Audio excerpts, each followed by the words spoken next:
Selamat siang Bapak dan Ibu sekalian, perkenalkan saya Yuliani Astikasari selaku MC pada kegiatan webinar hari ini. Selamat datang di acara Infrastructure Connect Digital Series yang merupakan rangkaian kegiatan dari acara Indonesia Infrastructure Week, Konstruksi Indonesia dan juga Beton Indonesia 2020. Jangan lupa untuk mendaftarkan diri Anda di platform digital kami melalui website infrastructureconnect.id. Saya ulangi, jangan lupa untuk mendaftarkan diri Anda di platform digital kami melalui website infrastructureconnect.id. Sebelum memulai acara webinar hari ini, perkenankan saya untuk menginformasikan bahwa selama acara webinar berlangsung, peserta dapat mengajukan pertanyaan melalui fitur Q&A yang berada di bagian bawah layar Anda. Peserta dapat mengajukan pertanyaan melalui fitur Q&A tersebut dengan cara menuliskan nama, asal instansi, dan juga pertanyaan singkat melalui fitur Q&A tersebut. Moderator akan memilih beberapa pertanyaan yang telah diajukan dan menyampaikannya kepada narasumber terkait. Tak lupa kami informasikan bahwa materi presentasi dan juga e-sertifikat akan kami informasikan tata cara di akhir acara. Oleh karena itu, kami mohon kesediaan dari para peserta webinar untuk tetap mengikuti acara webinar ini hingga akhir acara. Pada kesempatan kali ini, kita akan berdiskusi tentang prospek, investasi, dan pelaksanaan jasa konstruksi pasca pengesahan UU Cipta Kerja. Telah hadir bersama kami yang terhormat Bapak John Pantau selaku moderator pada acara webinar hari ini. Selamat datang kami ucapkan kepada Bapak John Pantau. Selamat siang. Terima kasih banyak Pak atas waktu dan kesediaan Bapak untuk menjadi moderator pada acara webinar hari ini. Izinkan saya untuk membacakan sedikit biografi singkat dari Bapak John Pantau. Beliau adalah Wakil Ketua 3 di Lembaga Pengembangan Jasa Konstruksi Nasional atau LPJKN. Dan saat ini beliau juga tengah menjabat sebagai Direktur di Tata Guna Patria Engineering Consultant dan telah memiliki track record yang sangat baik sebagai asesor, arbitor, dan juga ahli utama bendungan besar. Selanjutnya, kami persilakan kepada Bapak John Pantau untuk memimpin dan memulai acara webinar hari ini. Kepada Bapak John, waktu dan tempat kami persilahkan. Terima kasih Mbak Yuliani. Selamat siang. Assalamualaikum warahmatullahi wabarakatuh. Waalaikumsalam. Salam sejahtera untuk kita semua. Hari ini kita sangat bergembira bisa bertemu dengan Bapak sekalian. Ini ada 366 partisipan yang melihat acara ini yang mengambil judul Prospek Investasi dan Pelaksanaan Jasa Konstruksi pasca pengesahan Undang-Undang Cipta Kerja. Undang-Undang nomor 11 tahun 2020 tanggal 2 November kemarin sudah ditandatangani oleh Bapak Presiden, jadi sudah berlaku sekarang. Maka hari ini kita sangat beruntung ada 4 narasumber kita yang sangat berkompeten untuk bidang-bidang yang bisa menjawab ada apa di Undang-Undang Cipta Kerja ini, bagaimana jasa konstruksi bisa berperan nantinya. Ada Bapak Haryanto dari Direktur Pengendalian Tenaga Kerja Asing. Selamat siang, Pak. Beliau dari Direktorat Jenderal Bina Penta dan PKK. Selamat siang, Pak Haryanto. Selamat siang, Pak John. Beliau lahir tahun 66 dan selalu semangat. Kemudian yang kedua ini dari Kementerian PUPera, itu Ibu Dewi Comistriana, ST MSc. Beliau ini lahir tahun 71, generasi muda ya, sebagai Sekretaris Jenderal Sekretaris Bina Konstruksi, Sekretaris Jenderal Bina Konstruksi, Direktorat Jenderal Bina Konstruksi Kementerian PUPera. Ibu Dewi ini tahun 71, lulusan ITB Lingkungan tahun 94 dan Master Sanitary untuk dari UNESCO IHE tahun 98. Selamat siang Ibu Dewi. Siang Pak John. Sehat selalu ya Bu ya. Kemudian pembicara ketiga kita yang sudah tidak asing lagi, Mas Erwin Aksa ini generasi muda kita juga. Erwin Aksa lahir tahun 75 di Ujung Pandang, dan beliau lulus tahun 97 di Universitas of Pittsburgh. Kemudian sekarang beliau di Kadin, jadi di Kadin di bidang mengenai jasa konstruksi dan infrastruktur. Jadi kemudian selamat siang Pak Mas Erwin. Mas Erwin belum bergabung. Oke. Pembicara keempat kita ini juga tak asing lagi buat kita semua, dari INDEF, jadi Institute for Development of Economic and Finance, jadi pemerhati kita hari ini Ibu Dr. Eni Sri Hartati SEMSI, lengkapnya begitu ya Bu ya. Perkiraan lahirnya kira-kira 72 atau 73. Karena nggak ada tulisannya. Bu Eni S1 tahun 95 tahun 95 dari Undip Semarang, S2-nya IPB 2004, S3-nya IPB juga 2012 mengenai ekonomi pembangunan. Jadi terima kasih kehadirannya Bu Eni, siap memanggung lagi ini. Terima kasih yang Pak selalu Jo. Semangat. Siap. Bapak dan Ibu sekalian, hari ini kita punya banyak kesempatan mendengarkan dari sisi ketenaga kerjaan, Departemen Tenaga Kerja, kemudian dari sisi konstruksi oleh Bina Konstruksi dari PUPera akan menerangkan prospek ke depan, bagaimana mengantisipasinya. Akan ditunjukkan kepada kita tahun depan di PUPera ada 150 triliun, bagaimana mengelola itu tersebut. Kemudian Mas Erwin Aksa akan menunjukkan pentingnya Undang-Undang Cipta Kerja sebagai pengusaha guna mengatasi dampak pandemi dan mewujudkan Indonesia maju. Jadi ini dilihat dari sisi pengusaha. Undang-Undang Cipta Kerja ini bagaimana? Kita tahu banyak sekali kemudahan-kemudahan berusaha, UMKM, koperasi, sangat mudah sekarang. Bagaimana berusaha, perizinan diringkas, bagaimana antisipasi tenaga kerja, ini juga yang dahulu mungkin memberatkan pengusaha, sekarang mungkin sudah disederhanakan. Itu Mas Erwin akan mengutarakan. Mbak Eni akan mengutarakan mengenai kajian ekonomi Undang-Undang Cipta Kerja bagi jasa konstruksi yang berkelanjutan.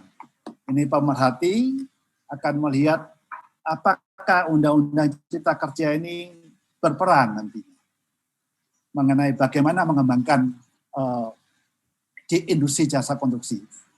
Mbak Eni menambahkan yang berkelanjutan. Jadi luar biasa sekali.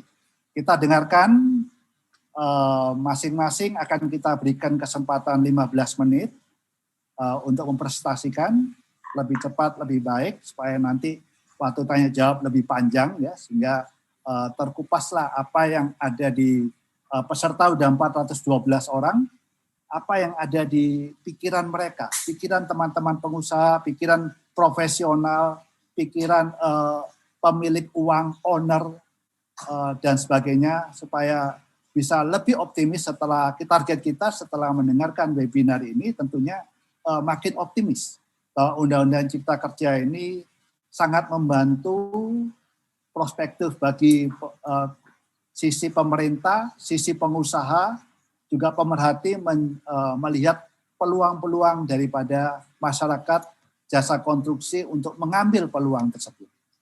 Saya tidak lama lagi, kemudian nanti akan kita bersama-sama, kemudian quick question and answer, nanti bersama-sama, kemudian saya minta para narasumber memberikan closing statement. Setelah question and answer akan memberikan para narasumber, saya minta untuk memberikan closing statement. Setelah tanya jawab dan sebagainya, silakan memberikan closing statement yang sangat pendek ya, sekitar 1 menit lah ya. Itu kemudian kita tutup. Demikian kita mulai supaya tidak panjang lebar. Mas Haryanto ya, silakan Mas Haryanto, Pak Haryanto dari Direktur Pengendalian Tenaga Kerja Asing, silakan diberikan informasi sebanyak-banyaknya mengenai Undang-Undang Cipta Kerja ini. Silakan, waktu kami silakan. Baik, terima kasih Pak John selaku moderator atas kesempatannya. Pertama-tama permohonan maaf dari Ibu Menteri dan Pak Dirjen, kebetulan beliau sudah ada agenda sebelumnya sudah terjadwal, jadi menugaskan saya, Haryanto selaku Direktur Pengendalian Penggunaan Tenaga Kerja Asing untuk membawakan materi dalam acara webinar ini. Yang terhormat para narasumber, Pak Erwin, Bu Eni, dan Bu Dewi, dan para peserta webinar sekalian. Ini kesempatan bagus bagi kami, Pak, sekaligus menyampaikan tentang update pasca dikeluarkannya Undang-Undang Nomor 11 Tahun 2020 tentang Cipta Kerja, khususnya klaster 3 menjadi klaster ketenaga kerjaan. Mohon dilanjut panitia, paparan berikutnya, halaman berikutnya, next. Baik, terkait dengan dinamika RUU CK yang sekarang sudah disahkan menjadi undang-undang, itu berangkat dari mimpi dan cita-cita kita di tahun 2045. Yang pertama, bahwa Indonesia telah keluar dari jebakan pendapatan kelas menengah dan Indonesia telah menjadi negara baju. Itu mimpi cita-cita kita untuk tahun 2045. Kemudian terkait dengan produk domestik bruto, Indonesia mencapai 7 triliun dolar. Dan Indonesia sudah masuk 5 besar ekonomi dunia dengan kemiskinan mendekati 0%. Berangkat dari pidato Bapak Presiden pada sidang paripurna MPR dalam rangka pelantikan Presiden dan Wakil Presiden tanggal 20 Oktober 2019, bahwa 5 tahun ke depan yang akan dikerjakan kita, antara lain yang pertama, membangun SDM yang pekerja keras, yang dinamis. Yang kedua, pemerintah akan mengajak DPR untuk menerbitkan Undang-Undang Cipta Kerja yang menjadi Omnibus Law untuk merevisi puluhan undang-undang yang menghambat penciptaan lapangan kerja dan yang menghambat pengembangan UMKM. Berikutnya, investasi untuk penciptaan lapangan kerja harus diprioritaskan dan menjadi prosedur yang panjang harus dipotong. Itu arahan Bapak Presiden pada tanggal 20 Oktober 2019 ketika beliau dan Pak Pres dilantik. Lanjut. Terkait dengan penciptaan lapangan kerja, kita menggambarkan dulu kondisi saat ini, bahwa terdapat lebih dari 7 juta orang yang belum mendapatkan pekerjaan, atau kita bisa bilang ini pengangguran. Yang kedua, setiap tahun angkatan kerja baru bertambah sebanyak 2 juta.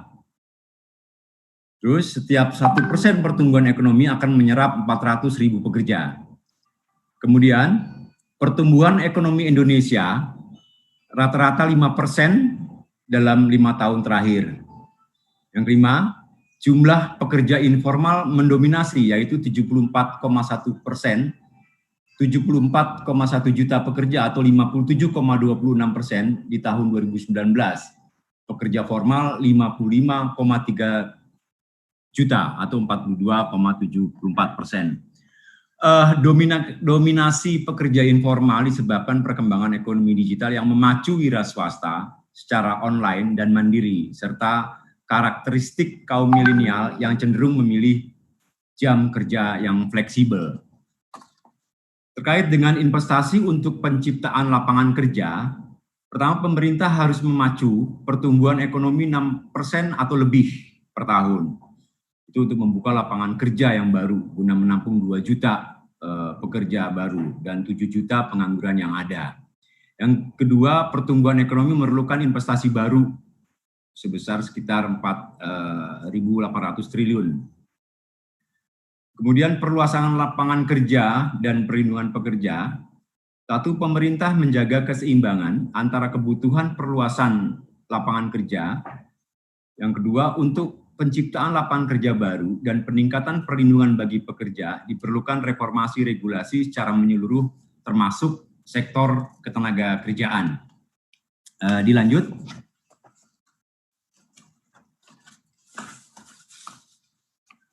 Ini Bapak Ibu sekalian untuk pengayaan bagi kita terkait dengan dasar hukum penggunaan tenaga kerja asing. Ini sebelum Undang-Undang 11 tahun 2020, kita masih berlaku pada Undang-Undang nomor 13 tahun 2003 tentang ketenaga kerjaan. Itu bisa dilihat dalam bab 8, pasal 42 sampai pasal 49 dalam Undang-Undang 13. Yang kedua, Peraturan Presiden nomor 20 tahun 2018 tentang penggunaan tenaga kerja asing. Yang ketiga, Permenaker nomor 10 tahun 2018 tentang tata cara penggunaan tenaga kerja asing. 4, Permenaker nomor 20 tahun 2019 tentang penatausahaan PNBP yang bersumber dari dana kompensasi penggunaan TKA. Yang kelima, Kepmenaker nomor 228 tahun 2019. Ini tentang jabatan tertentu yang dapat diduduki oleh tenaga kerja asing. Dan keenam, Kepmenaker nomor 349 tahun 2019 tentang jabatan tertentu yang dilarang diduduki oleh TKA yang sebelumnya diatur dalam Kepmenaker nomor 40. Dilanjut. Setelah disahkannya undang-undang atau dikeluarkannya undang-undang nomor 11 tahun 2020 tentang undang-undang Cipta Kerja, ini prinsip sama, artinya penggunaan tenaga kerja asing ini diatur di dalam pasal 81 Undang-Undang Cipta Kerja. Ini perubahan yang tadi saya sampaikan, perubahan dari Undang-Undang 13 pasal 42 sampai 49. Itu intinya di situ. Yang kemudian bahwa di dalam Undang-Undang 11 tahun 2020 terkait dengan substansi penggunaan tenaga kerja asing, ada amanat harus membentuk atau menyusun peraturan pemerintah tentang penggunaan tenaga kerja asing. Yang perlu saya sampaikan kepada Bapak Ibu sekalian bahwa rancangan peraturan pemerintah tentang penggunaan tenaga kerja asing sebagai amanat dalam Undang-Undang 11 2020 saat ini dalam proses finalisasi dan minggu lalu telah kami lakukan pembahasan dengan unsur Tripnas, Tripartit Nasional, dari SP, SB, dan Kadin Apindo.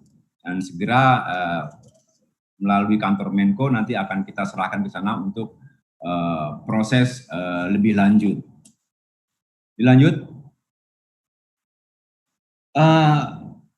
Bahwa substansi pokok-pokok penggunaan TKA dalam Undang-Undang Cipta Kerja, yang pertama adalah penyederhanaan prosedur perizinan TKA melalui pengesahan RPTKA. Bahwa sebelumnya di dalam Undang-Undang 13 kita mengenal ada RPTKA dan IMTA, dan dilanjut dengan Perpres 20 ada RPTKA dan notifikasi. Dalam Undang-Undang Cipta Kerja ini hanya mengeluarkan satu produk, yaitu pengesahan RPTKA. Maknanya adalah tidak jauh dengan, atau saya bilang sama dengan makna perizinan. Artinya secara esensi pengendalian penggunaan TKA melalui pengesahan RPTKA. Yang kedua, secara prinsip bahwa tenaga kerja asing dapat dipekerjakan oleh pemberi kerja untuk jabatan tertentu dan waktu tertentu. Yang ketiga, dalam Undang-Undang Cipta Kerja, Undang-Undang 11 2020 di bab 4 tadi yang mengatur tentang klaster ketenaga kerjaan, ada pengecualian untuk pemberi kerja untuk dari PP nomor 78 tahun 2015 tentang pengupahan, dan yang terakhir ini menjadi hal yang baru tentang RPP tentang penyelenggaraan JKP. Ini muatannya tentang prinsip penyelenggaraan JKP, cakupan pekerja buruh yang dapat mengikuti JKP, manfaat sampai kepada pendanaan. Dilanjut, ini kami gambarkan Bapak Ibu sekalian, alur, dilanjut Mbak, alur proses pengesahan RPTKA. Dilanjut ini Pak Panitia, di slide berikutnya. Ini kami membandingkan antara alur proses yang existing sekarang dengan alur dengan mengacu kepada Undang-Undang 11 2020, bahwa yang lama itu secara durasi sama 4 hari, hanya kita mengenal ada pengesahan RPTK dan notifikasi, sedangkan sistem yang baru nanti yang akan kita tuangkan dalam RPP tentang penggunaan tenaga kerja asing itu cukup dengan pengesahan RPTKA yang selanjutnya akan berproses untuk mendapatkan vitas sampai kepada ITAS di Direktorat Jenderal Keimigrasian. Dilanjut.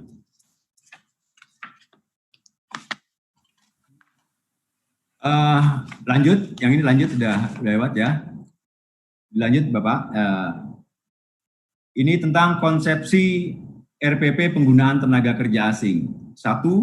Substansi RPP penggunaan tenaga kerja asing, bahwa konsepsi perizinan TKA itu melalui pengesahan RPTKA. Dan yang existing sekarang, Peraturan Presiden Nomor 20 2018 yang menjadi pegangan kita itu, beberapa hal nanti akan kita transfer kepada draft PP yang baru, RPP yang baru. Terus juga soal pengintegrasian peraturan keimigrasian dan peraturan perundang-undangan lainnya seperti KEK, karena juga kita ada irisan dengan klaster 11 yang terkait dengan KEK, itu ada hal kemudahan soal mendatangkan tenaga kerja asing. Yang kedua, Pak Arianto, 3 menit lagi. Baik, yang berikutnya meminimalkan pendelegasian amanat RPP, itu nanti masih kita akan tuangkan dalam RPP Permenaker tentang Juknis dan mengenai jabatan Bapak Ibu sekalian. Dan di situ juga terkait dengan jabatan ini yang perlu masukan dari Bapak Ibu sekalian, bahwa nanti ada turunan soal jabatan yang dapat diduduki oleh tenaga kerja asing yang sampai saat ini kita masih mengacu kepada Kepmen 228. Memang dalam pembahasan Tripnas kemarin masih ada menghendaki bahwa Kepmen 228 itu menjadi lapiran RPP, tapi kami juga masih berpikir itu menjadi Kepmen tersendiri, karena untuk jabatan TKA ini sifatnya dinamis, sehingga proses untuk mengeluarkan atau mencantumkan dalam peraturan menteri agak lebih mudah. Mohon juga terkait dengan jabatan di sektor konstruksi yang waktu itu setelah diatur dalam Kepmen 247 2011, itu sudah kita masukkan di dalam Kepmen 228. Kalau tidak salah untuk konstruksi ada 181 jabatan. Skip saja sampai halaman terakhir, coba Pak, ini karena 2 menit lagi mungkin. Lanjut, ini substansi-substansi saja. Nah, ini terkait dengan pengaturan tenaga kerja asing di konstruksi asing. Ini ada kaitannya dengan Undang-Undang Nomor 2 Tahun 2017, bahwa 2017 juga masuk dalam Omnibus Law, yaitu pasal 74, itu terkait dengan perizinan bagi tenaga kerja asing sesuai dengan ketentuan peraturan perundangan yang berlaku. Itu sudah dihapus di dalam Undang-Undang Nomor 2 Tahun 2017. Yang kedua, surat tanda registrasi bagi tenaga kerja konstruksi asing oleh Menteri PU. Nah, saran dari kami untuk KL terkait bahwa satu, Kementerian PU atau PUPRA mengatur terkait dengan tata cara bagaimana mendapatkan STR bagi tenaga kerja konstruksi asing. Yang kedua, persyaratan dan jenis jabatan sektor konstruksi disampaikan kepada Menteri Ketenagakerjaan untuk ditetapkan oleh Menteri Ketenagakerjaan menjadi Kepmen jabatan atau lampiran dari PP terkait dengan penggunaan tenaga kerja asing. Saya rasa itu mungkin Bapak Moderator, nanti kita lebih banyak diskusi ini sebagai pengantar dari bahan diskusi dari substansi klaster 3 ketenagakerjaan. Terima kasih. Assalamualaikum warahmatullahi wabarakatuh. Waalaikumsalam. Terima kasih Pak Danang Haryanto, paparannya yang cukup komprehensif, tapi tentunya nanti ada yang fokus Pak, mungkin bisa dibantu apakah masalah tenaga kerja itu yang isu-isu di luar mungkin Bapak bisa memberikan penjernihannya. Apakah tidak ada hak untuk cuti, ya mungkin juga mengenai pesangon, mungkin sedikit aja Bapak kasih masukan kepada kita semua. Oke, kita lanjut kepada panelis kedua, Ibu Dewi Tomistri, mengenai peran investasi dan pembiayaan dalam landscape jasa konstruksi Indonesia. Waktu kami persilakan Ibu Dewi, ada 15 menit. Silakan. Oke, baik. Terima kasih Pak John, Bapak dan Ibu semuanya, Bapak para narasumber, dan Bapak dan Ibu peserta dari webinar ini. Selamat siang. Assalamualaikum warahmatullahi wabarakatuh. Saya di sini mewakili Pak Dirjen yang sedianya seharusnya menyampaikan bahan paparan ini. Mudah-mudahan tidak mengurangi makna dari paparan ini ya. Saya coba menyampaikan mengenai apa yang diminta oleh panitia, peran investasi dan pembiayaan dalam landscape jasa konstruksi di Indonesia. Walaupun nanti pada beberapa slide saya juga akan menyampaikan mengenai dampak dari hal pengaturan yang baru yang diatur di dalam Undang-Undang Cipta Kerja yang mungkin ini berdampak terhadap pengaturan atau kemudahan berinvestasi dalam hal jasa konstruksi. Baik, kita mulai. Jadi Bapak dan Ibu semuanya, sebagaimana kita ketahui bahwa untuk sektor jasa konstruksi tentunya ini juga termasuk salah satu sektor yang terdampak akibat pandemi COVID-19. Walaupun sebetulnya untuk sektor jasa konstruksi kalau kita lihat saat ini dampaknya tidak terlalu besar, tidak sebesar dampak terhadap sektor pariwisata saya kira.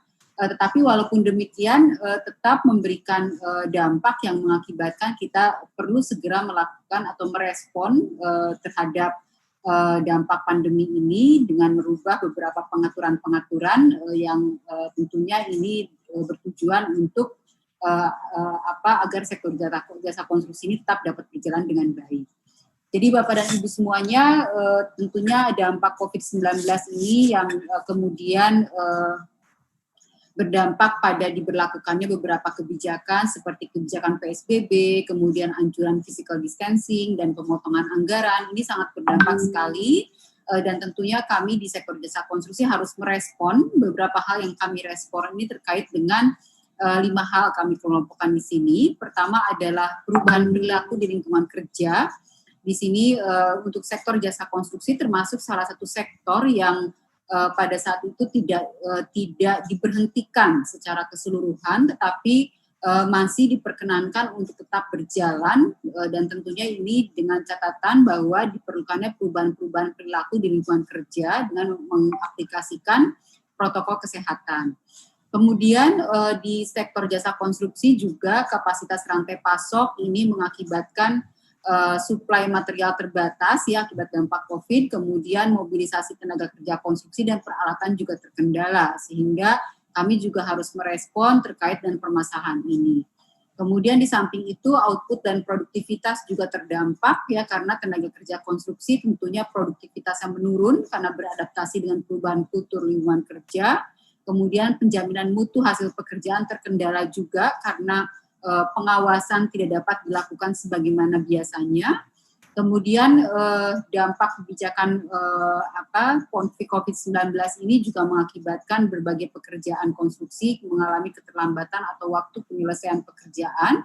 Kemudian perpanjangan waktu pelaksanaan juga menjadi diperlukan dan Yang paling berdampak juga adalah terjadinya penurunan cash flow di Badan Usaha Jasa Konstruksi dan rantai pasok. Kemudian kami juga harus melakukan realokasi anggaran proyek dan penambahan biaya pekerjaan.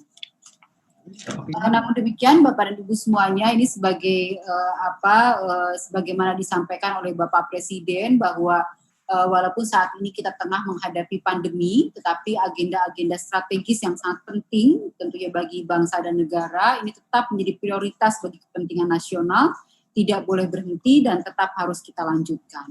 Untuk itulah kami di sektor jasa konstruksi, khususnya di Kementerian PUPR, harus melakukan perubahan. Jadi perubahan ini adalah satu keharusan dan saatnya juga kita melakukan reformasi fundamental dalam cara kita bekerja. Dan saya kira perubahan-perubahan yang kita lakukan ini kemudian tidak hanya berlaku hanya pada saat masa pandemi COVID ini, tapi kelihatannya ini perlu kita lanjutkan perubahan-perubahan yang ini tentunya memberikan dampak yang sangat baik dalam pelaksanaan kegiatan-kegiatan di sektor jasa konstruksi. Bapak dan Ibu semuanya, ini sebagai gambaran merefresh kembali bahwa prioritas pembangunan nasional tahun 2021 ini adalah pembangunan infrastruktur dalam rangka mendukung program pemulihan ekonomi nasional. Ini diarahkan untuk penyediaan layanan dasar, peningkatan konektivitas, serta dukungan pemulihan ekonomi.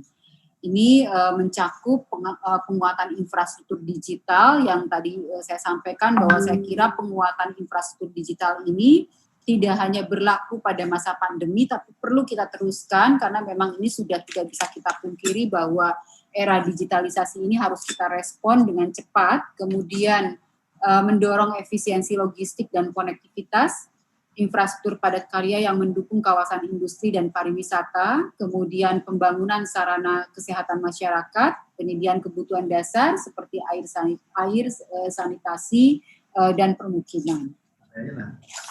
Program untuk Kementerian PUPR sendiri ini pada tahun anggaran 2021 mengalami peningkatan yang cukup signifikan. Kalau pada tahun 2020 Kementerian PUPR mendapatkan amanah sebesar 120,2 triliun, tapi kemudian harus dilakukan refocusing dan realokasi anggaran akibat COVID, sehingga dana yang dikelola menjadi 75,6 triliun. Kemudian pada tahun anggaran 2021 pagu indikatif dari Kementerian PUPR adalah 149,8 triliun. Jadi saya kira untuk sektor jasa konstruksi ini masih banyak sekali peluang dari para penyedia jasa konstruksi untuk dapat ikut berkontribusi di dalam mendukung percepatan pemulihan ekonomi dan penguatan reformasi.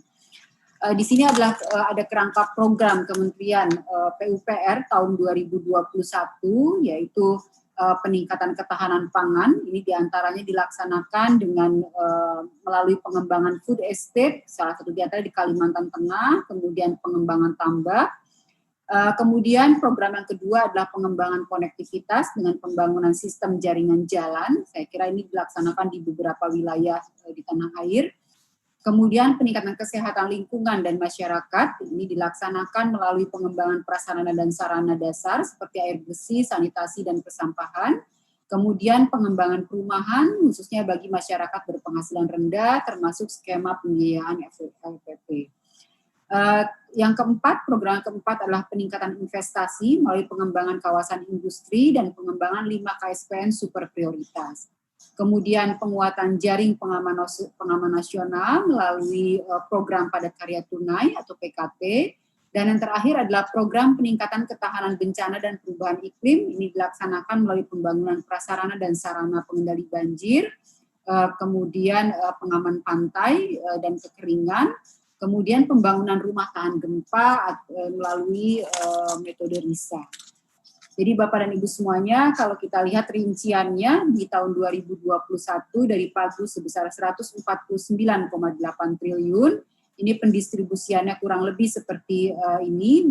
Yang paling besar adalah sumber daya air sebesar 58,55 triliun, kemudian Bina Marga, Cipta Karya, dan Perumahan. Dan di sini ada beberapa target prioritas dari kementerian yang ini tentunya ditargetkan dapat diselesaikan pada tahun 2021. Bapak dan Ibu semuanya, merespon terhadap pandemi COVID-19, beberapa kebijakan pengaturan dari Kementerian PUPR ini sudah dikeluarkan. Ada instruksi Menteri PUPR nomor 2 tahun 2020 yang merupakan mengatur mengenai protokol pencegahan penyebaran COVID-19 dalam penyelenggaraan jasa konstruksi. Kemudian SE Menteri PUPR nomor 18 tahun 2020 mengenai pelaksanaan tatanan dan adaptasi kebiasaan baru dalam penyelenggaraan jasa konstruksi. Kemudian SE Menteri PUPR nomor 22 tahun 2020 mengenai persyaratan pemilihan dan evaluasi dokumen penawaran pengadaan jasa konstruksi sesuai Permen PUPR nomor 14 tahun 2020. Ini sebagai upaya dalam mendukung percepatan pemulihan ekonomi nasional. Bapak dan Ibu semuanya, di sini juga saya ingin memperlihatkan bagaimana kebutuhan investasi infrastruktur tahun 2020 dan sampai dengan 2024 ini masih sangat besar sekali dan masih terdapat gap pembiayaan gitu ya, di mana dari kebutuhan selama 2020 sampai dengan 2024 sebesar 6.445 triliun yang dapat dibiayai oleh pemerintah hanya 37%. Dengan demikian, berbagai skema pembiayaan ini tentunya harus kita upayakan ini dalam rangka memenuhi kebutuhan investasi infrastruktur nasional. Bapak dan Ibu semuanya, tadi sudah saya sampaikan bahwa 30% ini dialokasikan dari dana pemerintah dari APBN direncanakan, sehingga funding gap sebesar 1.435 triliun ini diharapkan dapat diperoleh dari sumber-sumber pembiayaan lainnya. Strategi yang kita lakukan adalah melaksanakan KPBU, bidang pekerjaan umum dan perumahan rakyat. Di sini kita bagi ke dalam sektor kepada bidang sumber daya air, jalan jembatan, permukiman dan perumahan, di mana beberapa strategi sudah kita buat pada masing-masing bidang tersebut. Mungkin bisa langsung saja Mas Bayu ke slide selanjutnya. Sebagai contoh di sini kita melakukan penyempurnaan kebijakan sebagai upaya percepatan investasi, yaitu melakukan penyederhanaan prosedur tahapan KPBU dan dukungan investasi jalan tol. Untuk KPBU kita melakukan penggabungan penyiapan outline bisnis dan final business case, kemudian penyederhanaan proses pemberian izin prakarsa, penggabungan proses pengadaan badan usaha pelaksana, kombinasi skema pembayaran, dan peningkatan modal dalam negeri.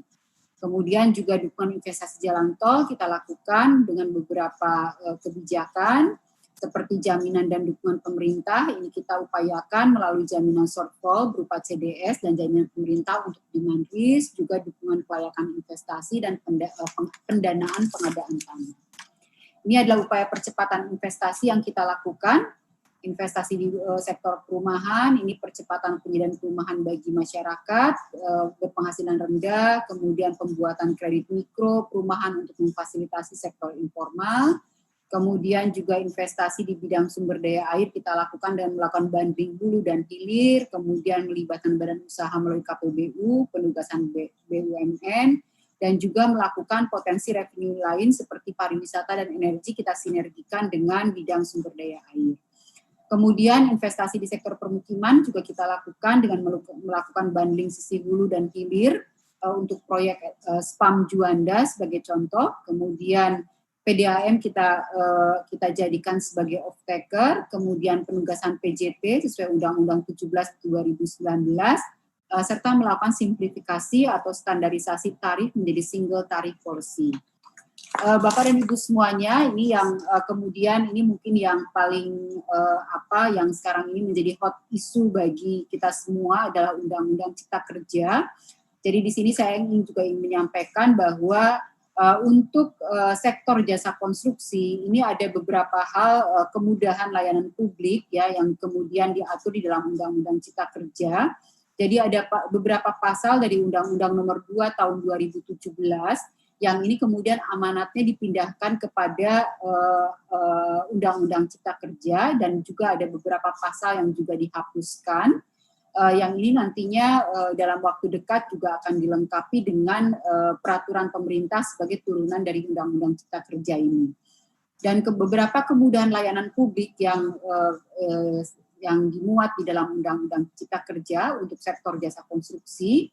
Yang pertama adalah penghapusan izin usaha jasa konstruksi, di mana sebelumnya persyaratan berusaha ini terdiri dari izin usaha yang diterbitkan oleh pemerintah daerah atau kabupaten kota, dan juga SBU, SKA, SKPK ini sebelumnya diterbitkan oleh LPJK. Di dalam Undang-Undang Cipta Kerja yang baru, nantinya ini akan disederhanakan, disimplifikasi menjadi persyaratan berusaha yang terdiri dari SBU dan SKK konstruksi serta nomor induk berusaha yang diterbitkan oleh pemerintah pusat. Nah, ini semuanya mekanismenya pengajuan perizinan berusaha ini baik SBU, SKK konstruksi dan nomor induk berusaha ini akan dilaksanakan melalui satu pintu online single services melalui OSS. Jadi nanti para pelaku usaha, baik itu badan usaha jasa konstruksi maupun tenaga kerja konstruksi, hanya mengajukan satu kali pengajuan ini melalui OSS, dan kemudian nanti OSS yang akan memberikan notifikasi untuk proses asesmennya kepada LSBU atau LSP konstruksi untuk dilakukan asesmen, sehingga nanti notifikasi penerbitan dari SBU dan nomor izin atau SKK dan nomor izin berusaha, ini semuanya akan dilaksanakan melalui OSS. Kemudian yang kedua adalah pemberdayaan LPPK nasional, juga ini menjadi salah satu yang dilaksanakan melalui Undang-Undang Cipta Kerja, diamanatkan oleh Undang-Undang Cipta Kerja, di mana nanti ke depan lembaga pendidikan dan pelatihan kerja ini akan diberikan juga kewenangan untuk menyelenggarakan pendidikan dan pelatihan tenaga kerja konstruksi. Tentunya ini juga harus melalui proses perizinan berusaha yang dilakukan di tingkat pusat. Kemudian tadi saya sudah sampaikan untuk yang ketiga, untuk yang OSS, ini pengajuan perizinan berusaha nanti dilaksanakan melalui satu pintu, yaitu online single services ya. Jadi semuanya nanti akan menjadi lebih mudah dan tidak perlu dilakukan pada beberapa kali pengajuan, jadi cukup satu kali. Kemudian yang diberlakukan juga di dalam Undang-Undang Cipta Kerja ini adalah perkuatan masyarakat jasa konstruksi, di mana nanti di dalam penyelenggaraan penerbitan sertifikasi akan dilakukan oleh LSBU atau Lembaga Sertifikasi Badan Usaha dan LSP atau Lembaga Sertifikasi Profesi, yang ini dibentuk oleh Asosiasi Badan Usaha dan Asosiasi Profesi yang telah terakreditasi. Jadi di sini bisa kita lihat bahwa sertifikasi badan usaha dan sertifikasi kompetensi kerja nanti ini akan penerbitannya dan proses asesmennya betul-betul melibatkan masyarakat jasa konstruksi karena dilakukan melalui asosiasi, sehingga di sini terjadi perkuatan peran masyarakat jasa konstruksi. Kemudian yang selanjutnya adalah konsolidasi sertifikasi ini dilakukan, jadi kita tidak ingin membingungkan para tenaga kerja konstruksi terkait dengan sertifikasi, sehingga ini akan disinergikan antara pengaturan-pengaturan yang terkait dengan sertifikasi kompetensi kerja antara Undang-Undang Jasa Konstruksi dengan Undang-Undang Profesi. Jadi di sini juga di dalam Undang-Undang Cipta Kerja yang ini nanti kemudian dilengkapi di dalam peraturan pemerintah akan dilakukan konsolidasi sertifikasi kompetensi kerja konstruksi dan sertifikasi lainnya yang diterbitkan oleh melalui Undang-Undang Profesi. Kemudian juga akan dilakukan integrasi data. Ini saya kira sangat penting sekali karena integrasi data ini yang dihimpun di dalam satu sistem informasi jasa konstruksi terintegrasi, tentunya ini nantinya akan akan meningkatkan efisiensi dari pengadaan barang dan jasa yang dilakukan, kemudian juga akan meningkatkan akuntabilitas dari data yang digunakan karena nantinya melalui integrasi data ini yang dihimpun di dalam SIJK terintegrasi, ini sudah akan terhubung beberapa sistem atau interoperable, yaitu beberapa sistem diantaranya adalah OSS, kemudian Dukcapil, data LSBU dan LSP, kemudian data pajak, data pengalaman melalui LPJK, beserta data AHU melalui Kumham.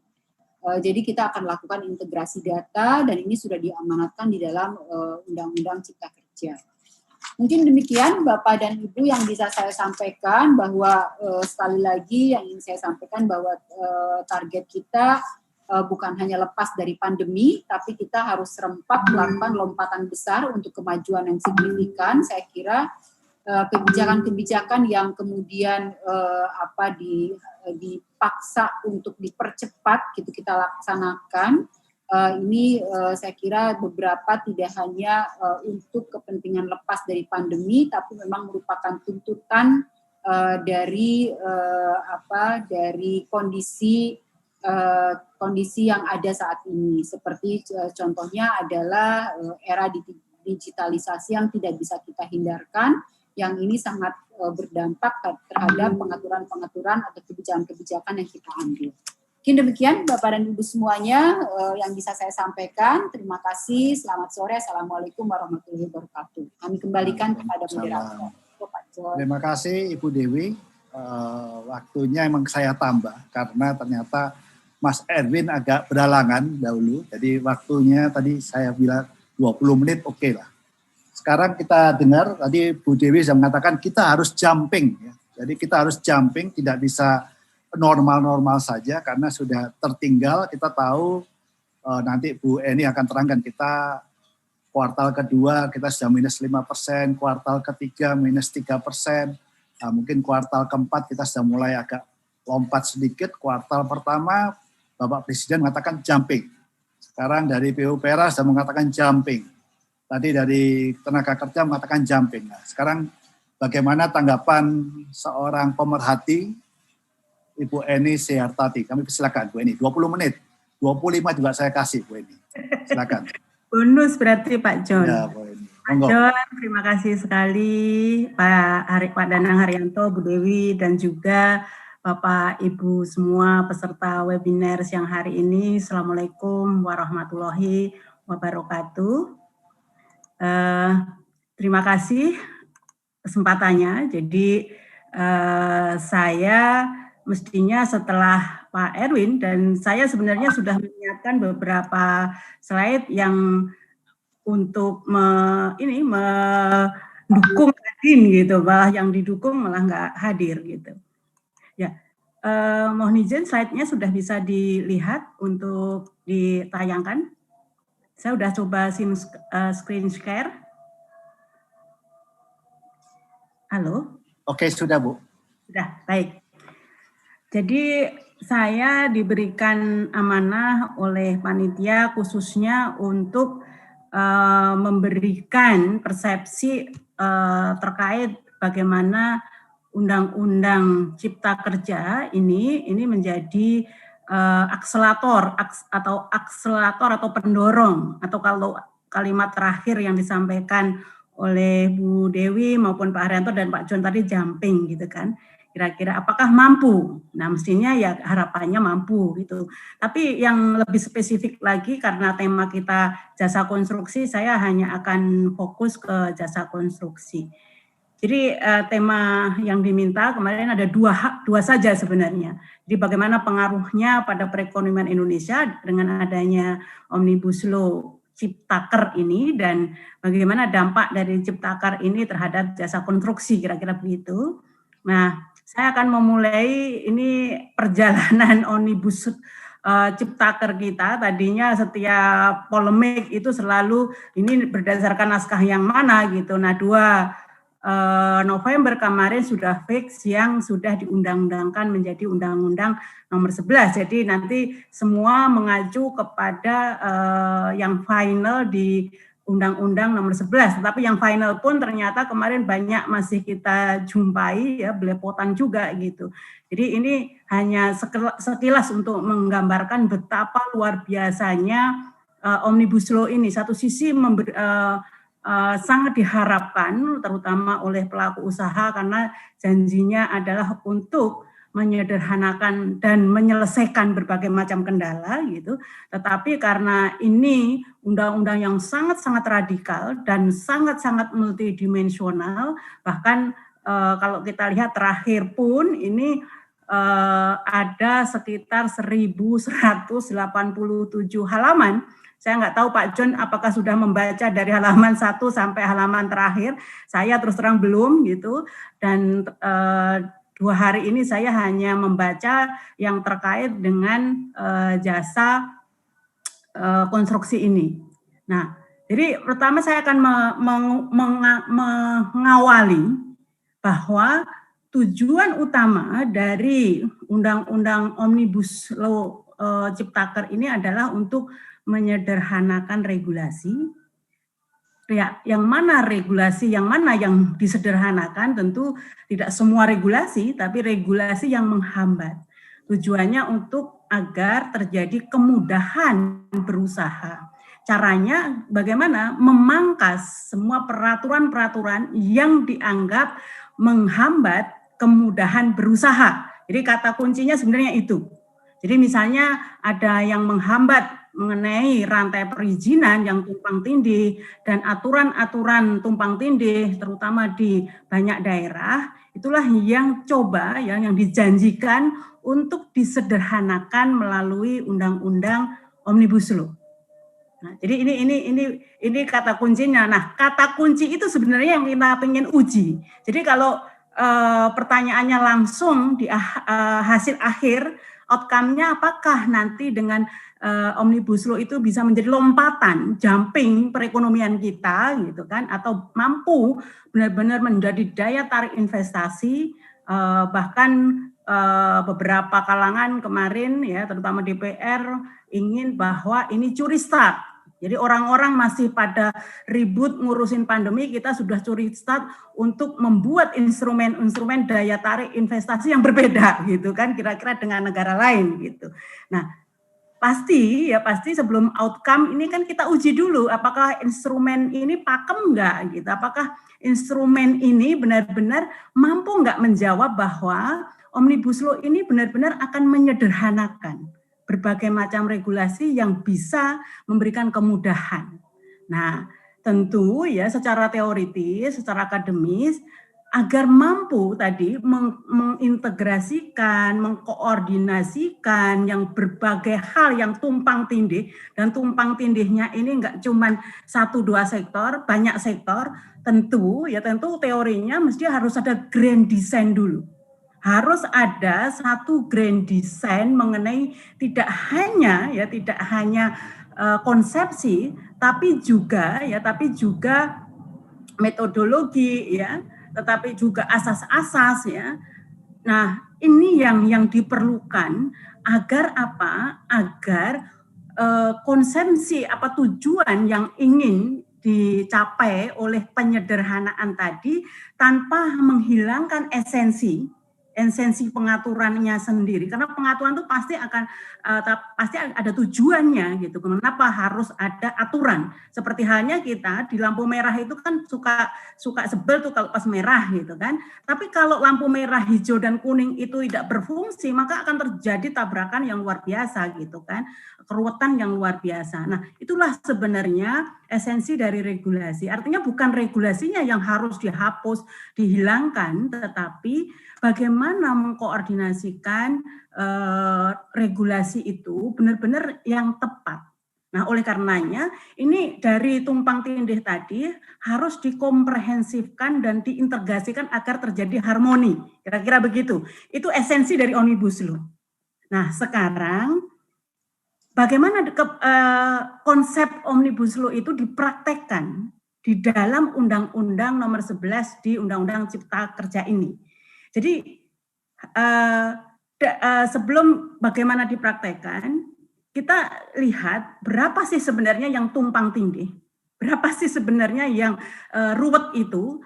Nah, kemarin diidentifikasi mappingnya yang harus diharmonisasikan itu ada sekitar 79 undang-undang.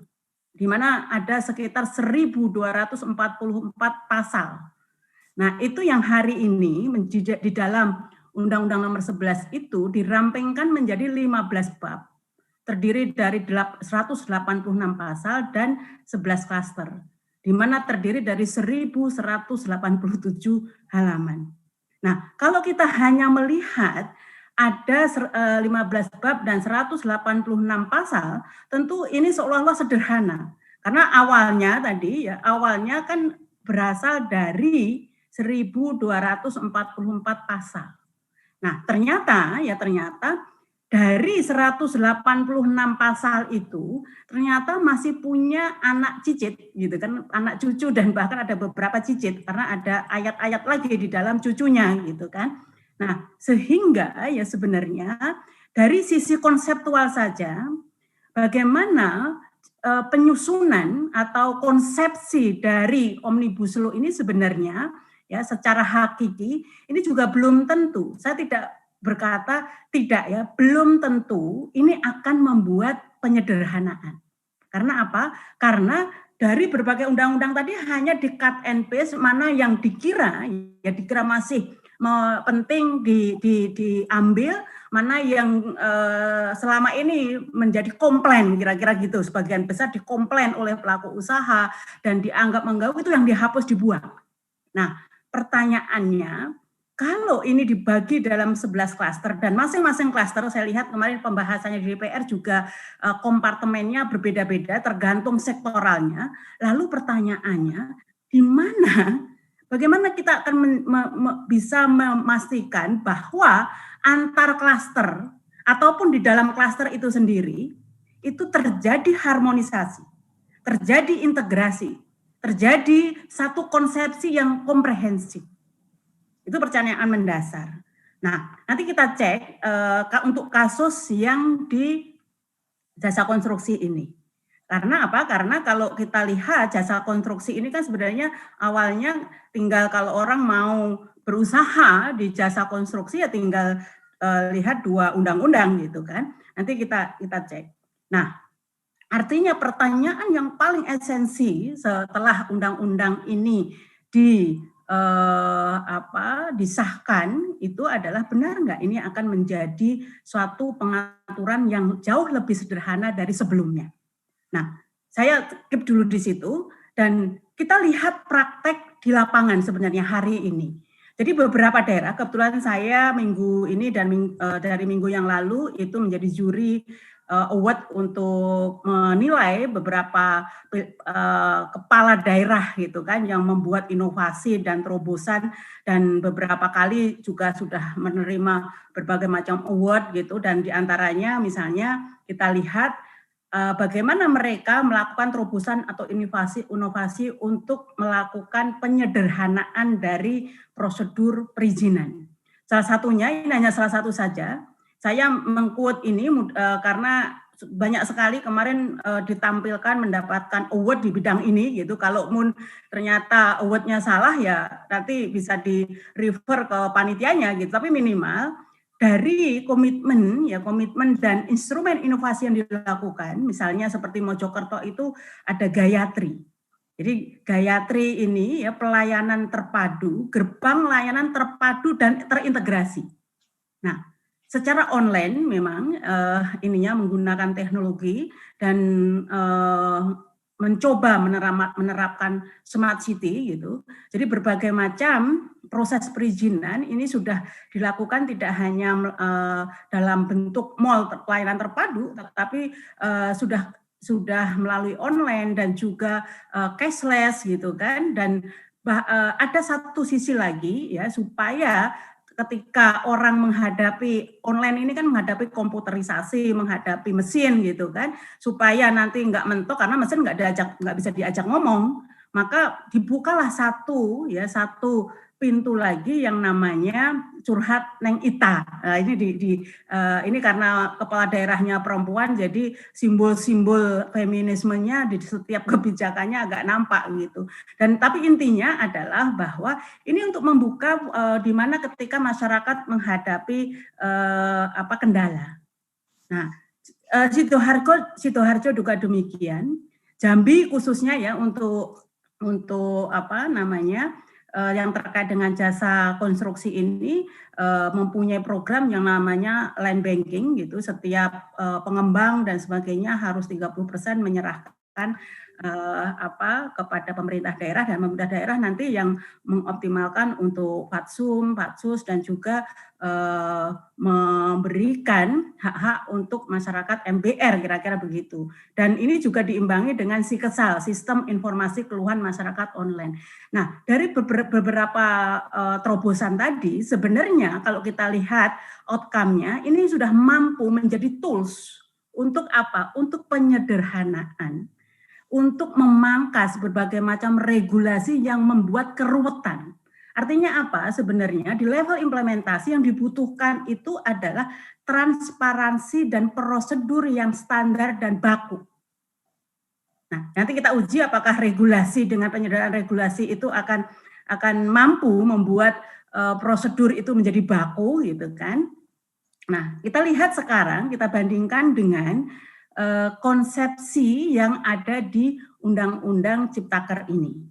Jadi ada 11 klaster tadi, dan ini masing-masing ya penyederhanaan perizinan, persyaratan investasi, sampai dengan terakhir klaster kawasan ekonomi. Ini masing-masing di sana penyederhanaan perizinan ada sekitar 52 undang-undang. Jadi 50 undang-undang nanti itu akan dicomot-comot tuh, dicomot-comot mana yang masih dipakai, mana yang tidak, dan sebagainya. Juga mengenai persyaratan investasi. Juga kalau ketenaga kerjaan nggak terlalu banyak, 3 undang-undang, tapi 3 undang-undang saja itu yang tingkat resistensinya dan tingkat demonstrasinya yang paling hot gitu kan kemarin untuk sektor ketenaga kerjaan. Padahal maaf 4 menit lagi karena masih ada 4 slide saya lihat. Oh iya, baik. Nah, saya akan jadi ini kita lihat benarkah ini membuat perizinan. Jadi kalau dulu kita misalnya langsung ke perizinan untuk bangunan gedung, untuk jasa konstruksi.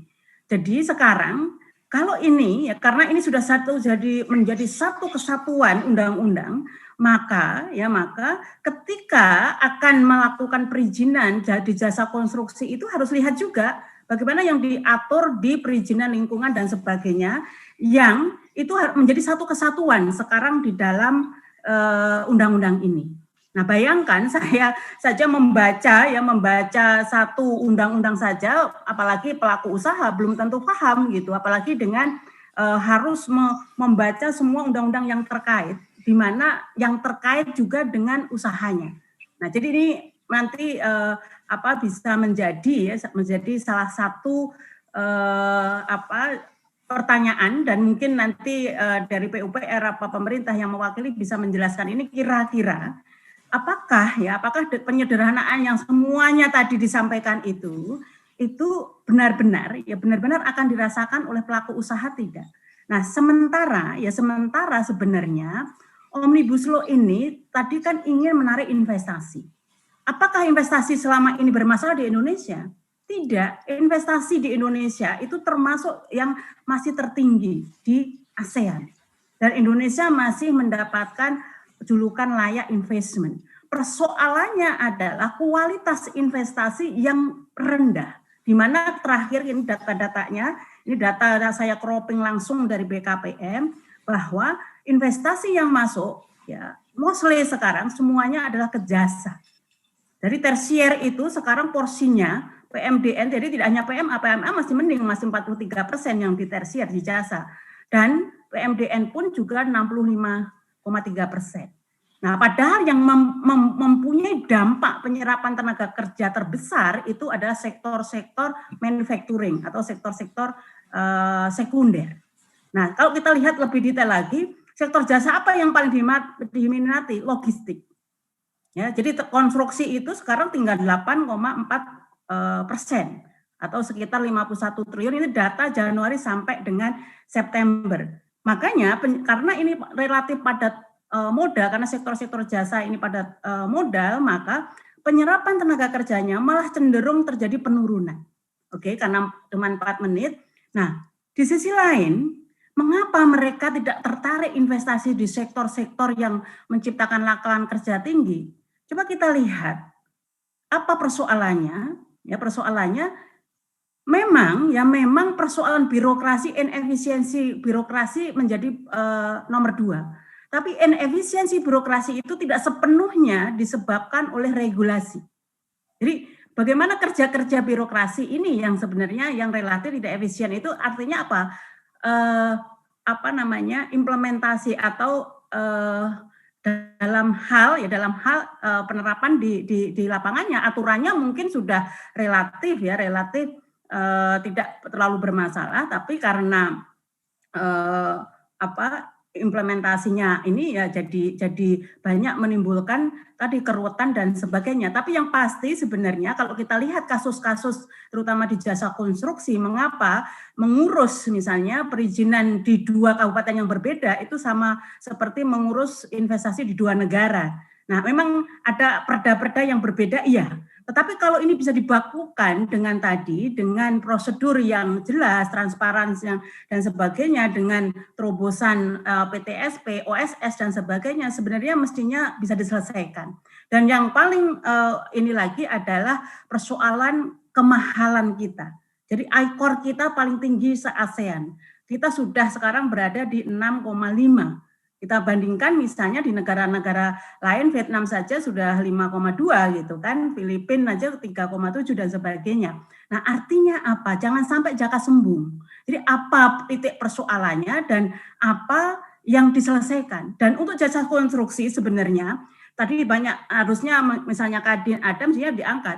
Jadi selama ini infrastruktur yang menjadi andalan pemerintah ada nggak yang di-share ke swasta? Jadi yang namanya sekarang ya namanya konsolidasi perbankan atau sekarang ini perbankan itu bukan perbankan, BUMN. Jadi sinergi BUMN. Sinergi BUMN itu hampir semua proyek-proyek dikerjakan oleh anak cicitnya BUMN, anak cucu cicitnya BUMN. Nah, kalau sudah anak cicit itu swastanya direksi BUMN atau usaha badan usaha milik negara. Nah, sehingga sebenarnya kalau kita lihat mengapa Malaysia termasuk yang cukup seimbang antara masuknya investasi dengan domestik. Kita lihat dulu jasa konstruksi. Jadi hampir semua ketika kami survei ke Malaysia misalnya, jadi semua kawasan industri di Malaysia itu juga investasi asingnya luar biasa besar. Tetapi coba lihat, untuk seluruh jasa konstruksi itu diporsikan untuk PMDN-nya. Dan untuk jasa konstruksi di Malaysia, Bapak Ibu tahu, mereka mendapat insentif kemudahan dan soft loan. Jadi suku bunganya lebih kecil. Dan Malaysia juga berhasil untuk beberapa program land banking atau bank tanah dan sebagainya. Nah, sebenarnya itu salah satu persoalan yang justru dihadapi oleh masyarakat kita. Nah, ini kuncinya Pak sebenarnya kalau diperbolehkan mungkin 2 menit lagi. Ini adalah perbandingan. Inilah yang mestinya yang harus diselesaikan di Omnibus Law. Jadi persoalannya itu bukan regulasi, tapi proses bisnisnya. Perbandingan proses bisnisnya yang berliku-liku itu yang menyebabkan tidak menarik gitu. Jadi kita setengahnya. Jadi proses bisnisnya kalau kita lihat ini dari prakonstruksi, konstruksi sampai prasyarat pemanfaatan bangunan itu kita 2 kali lipatnya dari Malaysia dan Singapura. Itu yang menjadi persoalan yang mestinya justru diadres oleh Omnibus Law gitu kan. Jadi jangan sampai kita punya mimpi yang sangat besar ini akan menyederhanakan segala perizinan dan akan punya dampak terhadap daya tarik investasi dan sebagainya. Ternyata kita tidak berangkat atau tidak bergeser dari persoalan yang sebenarnya dihadapi. Karena persoalan perizinan kayak tadi ya, pembebasan atau menghilangkan penghapusan perizinan, kalau yang namanya izin yang memang betul-betul harus dipenuhi misalnya seperti UJK, itu kan memang perlu izin. Nah, Jadi bukan dihapus, yang dibutuhkan oleh pelaku usaha itu adalah disederhanakan dan ada kepastian. Kira-kira begitu Pak John. Mohon maaf kalau berbeda. Terima kasih Bu Eni. Ada banyak pertanyaan yang sudah ada 38 pertanyaan. Silakan panelis bisa melihat. Kami persilakan dari Pak Danang Haryanto dulu. Ada beberapa pertanyaan Pak. Mungkin pertanyaan umum ini nanti Bu Dewi juga bisa menyatakan mengenai pengaturan dan juknis Undang-Undang Nomor 11. Apakah akan diatur dalam PP dan waktunya kapan, Pak? Ya, silakan Pak Danang. Baik, terima kasih Pak John selaku moderator menjawab pertanyaan Pak Muhammad Adi Abdullah terkait apakah aturan turunannya juga diatur dalam PP. Memang di dalam amanat Undang-Undang Cipta Kerja, khususnya klaster ketenagakerjaan substansi tenaga kerja asing, memang diamanatkan diturunkan dalam peraturan pemerintah. Rapat kami dengan Tripnas, Apindo SP, dan bersama kantor Menko, kami masih menginginkan dapat lagi diturunkan dalam sifatnya lebih operasional, Pak, terkait dengan juknis, bagaimana tata cara, itu kami menyarankan untuk dituangkan dalam peraturan menteri. Dan terkait dengan jabatan yang boleh diduduki pun, karena sifatnya TKA ini jabatan TKA dinamis, kami juga mengharapkan dapat diturunkan dalam peraturan yang lebih rendah berupa keputusan menteri. Tetapi rapat terakhir dengan Kemenko ini akan dibahas kembali oleh dari Setkap, apakah boleh atau tidak. Tapi kami sudah siapkan, manakala memang harus dituangkan seluruhnya di dalam draft peraturan pemerintah, kita masukkan di situ. Tapi kalau mau di-split sesuai masukan kita juga sudah siapkan. Soal target waktu memang di dalam PP-nya sendiri, dalam undang-undang sendiri kita 3 bulan setelah itu. Cuma rapat terbatas dengan Pak Presiden menghendaki sesegera mungkin aturan pelaksanaan dari Undang-Undang CK ini dapat segera diselesaikan. Bahkan memang sebelum ditandatangani oleh Bapak Presiden, kami sudah melakukan rapat-rapat intens dengan Tripnas di bawah koordinator dari kantor Kemenko. Yang kedua tentang pertanyaan dari Pak Muhammad Guntur. Mengenai tenaga kerja pendamping. Ya. Itu muatannya dari 13 ke Undang-Undang 11 2010 2020 ini tetap Pak. Artinya memang tetap kita mengamanatkan soal kewajiban pemberi kerja untuk menunjuk tenaga kerja warga negara Indonesia sebagai tenaga kerja pendamping. Terus melaksanakan pendidikan dan pelatihan kerja bagi tenaga kerja Indonesia sebagaimana huruf A. Nah, ini juga secara detail juga akan kami tuangkan dalam peraturan pemerintah. Samping itu juga ada kewajiban memulangkan tenaga kerja asing ke negara asalnya setelah hubungan kerjanya berakhir. Yang berikutnya terkait dengan pertanyaan Pak Antonius, apakah ada tarif honor atau gaji yang diatur oleh pemerintah untuk para tenaga kerja asing. Ini jujur yang eksis memang kami tidak mengatur untuk upah atau gaji tenaga kerja asing. Yang kami atur terkait dengan pengupahan adalah pengupahan bagi tenaga kerja Indonesia. Tapi memang itu kita serahkan kepada antara hubungan kerja antara pemberi kerja dengan tenaga kerja asing yang dituangkan dalam kontrak kerjanya yang harus diupload di dalam mekanisme pengajuan melalui TKA online. Itu mungkin baru 3 pertanyaan di tempat saya. Ada Wahyu Sadriawan Pak mengenai pemerataan tenaga kerja, apakah sudah dipikirkan juga? Sebentar. Pemerataan tenaga kerja. Oh ya. Ya, artinya di sini pada konting bagaimana sebenarnya pemerataan ini. Begini, memang kalau ada kewajiban pemberi kerja atau ada perusahaan untuk menunjuk tenaga kerja pendamping. Ini kaitan dengan itu.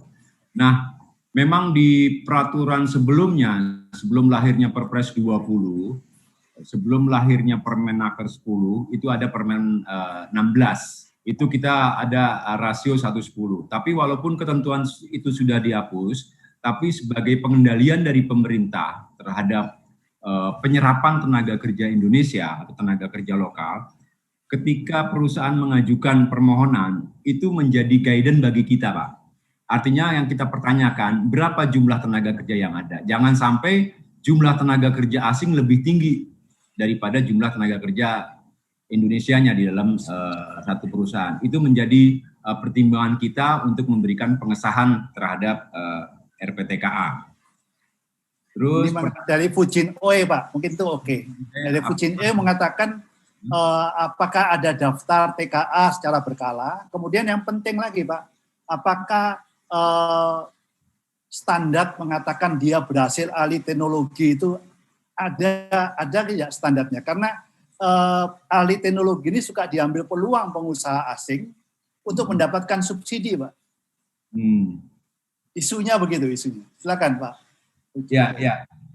Ini memang kalau di dalam undang-undangnya sendiri kan memang ada kewajiban itu, Pak, tadi soal bagaimana mentransfer atau keahlian kepada mereka. Nah, selama ini memang kita hanya menerima laporan pelaksanaannya saja. Tapi nanti mungkin di dalam PP nanti akan kita detailkan lagi bagaimana mekanisme yang sesungguhnya. Karena di dalam undang-undangnya sendiri atau draft RPP itu pelatihan pendamping dapat dilakukan oleh perusahaan di dalam negeri sendiri atau mengirimkan tenaga kerjanya ke luar negeri untuk peningkatan skill terkait dengan bidang tugas yang dia geluti. Demikian, Pak Anton. Ini satu lagi, Pak, dari Pak Faisal. Ini yang selalu umum masyarakat tanyakan. Kita banyak pengangguran di sini. Ya. Apakah seleksi tenaga kerja asing itu betul-betul yang diperlukan? Bapak tadi katakan bidang-bidang apa saja, levelnya apa saja, itu sudah jelas belum? Ya. Baik. Halo, Pak. Ya, silakan. Halo, ya. Pak Faisal, terima kasih. Memang ini yang menjadi keluhan di masyarakat, bahkan menjadi viral tentunya terkait dengan penggunaan tenaga kerja asing yang sebetulnya bisa diserap oleh tenaga kerja kita. Nah, terkait dengan penyerahan perizinan tersebut, kita memang tetap, Pak, dalam pengendalian kita. Artinya mendatangkan investasi, oke, kita semangat sesuai dengan harapan dari pemerintah dalam hal ini Pak Presiden. Tetapi tidak mengabaikan unsur pengendalian bahwa Undang-Undang CK ini terkait dengan penggunaan tenaga kerja asing pada intinya adalah memperluas kesempatan kerja bagi tenaga kerja Indonesia. Saya sampaikan terkait dengan yang sering menjadi viral bahwa adanya tenaga kerja asing yang tukang pacul atau apapun namanya, itu secara normatif pemerintah, dalam hal ini Kementerian Tenaga Kerja, tidak pernah mengeluarkan izin tukang pacul atau yang sejenisnya. Nah, kalaupun terjadi itu kasuistis, Pak. Artinya bisa dilakukan penindakan. Nah, penindakan terkait dengan penggunaan tenaga kerja asing sesuai dengan amanat yang kemarin dalam existing Perpres 20 dilakukan oleh pengawas ketenagakerjaan pada Kementerian Ketenagakerjaan, baik yang ada di kementerian maupun yang ada di provinsi, karena Undang-Undang 23 2004 pengawas berada di provinsi. Berikutnya oleh petugas imigrasi yang mempunyai fungsi pengawasan dan penindakan. Artinya peran serta masyarakat juga kita harapkan terkait kalau ada info bisa menghubungi Dinas Tenaga Kerja atau Kanwil kantor imigrasi setempat untuk dilakukan pengecekan, pemeriksaan sampai kepada penindakan. Demikian, Pak. Oke, ya. Jadi itu kasuistis, Pak, ya. Oke, saya silakan ke Ibu Dewi. Bu Dewi tadi mengenai peraturan turunan daripada Undang-Undang Nomor 11. Bagaimana kesiapan PUPERA, Bu? Oke. Baik, Pak John. Jadi dari Undang-Undang Cipta Kerja ini ada 3 turunan yang menjadi tanggung jawab dari sektor jasa konstruksi atau dari tanggung jawab dari Kementerian PUPR. Pertama adalah turunannya terkait dengan peraturan pemerintah untuk perizinan berusaha. Itu yang pertama, itu jadi di dalamnya ada yang menyangkut pada sektor jasa konstruksi. Yang kedua, kemudian peraturan pemerintah Cipta Kerja untuk sektor Kementerian PUPR. Kemudian yang ketiga adalah Perpres mengenai hak keuangan tentang lembaga pengembangan jasa konstruksi.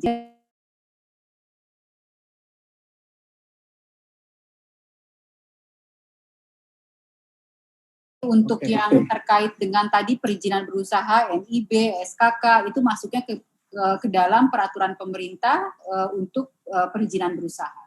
Untuk tetap melanjutkan pembangunan infrastruktur, khususnya dalam rangka mendukung pemulihan ekonomi nasional, sehingga pada tahun anggaran 2021, untuk Kementerian PUPR saja, kita akan mengelola sebesar 149,8 triliun. Itu pagu indikatif dari Kementerian PUPR.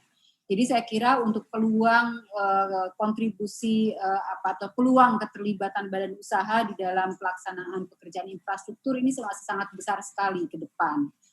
Gitu Pak John. Kemudian ini dari Faisal Bu, mengenai item khusus mengenai di Omnibus Law itu yang bisa menarik investor di bidang jasa konstruksi. Mungkin Ibu bisa jawab.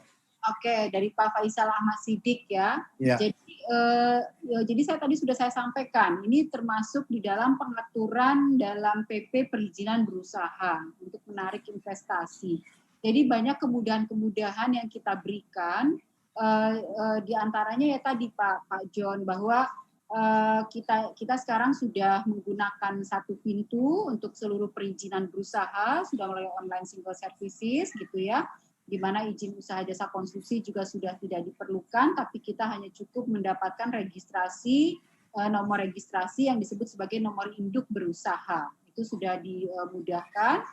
Kemudian tadi saya juga sekilas ingin menjawab juga ada beberapa pertanyaan di bawah yang menanyakan mengenai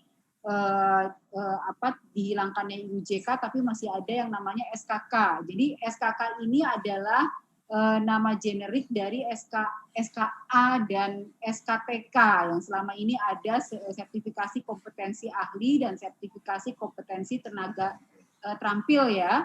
Nah ini sekarang menjadi istilahnya menjadi satu sertifikasi kompetensi kerja atau SKK. Jadi nanti hanya cukup satu NIB dan satu NKK, itu yang diperlukan.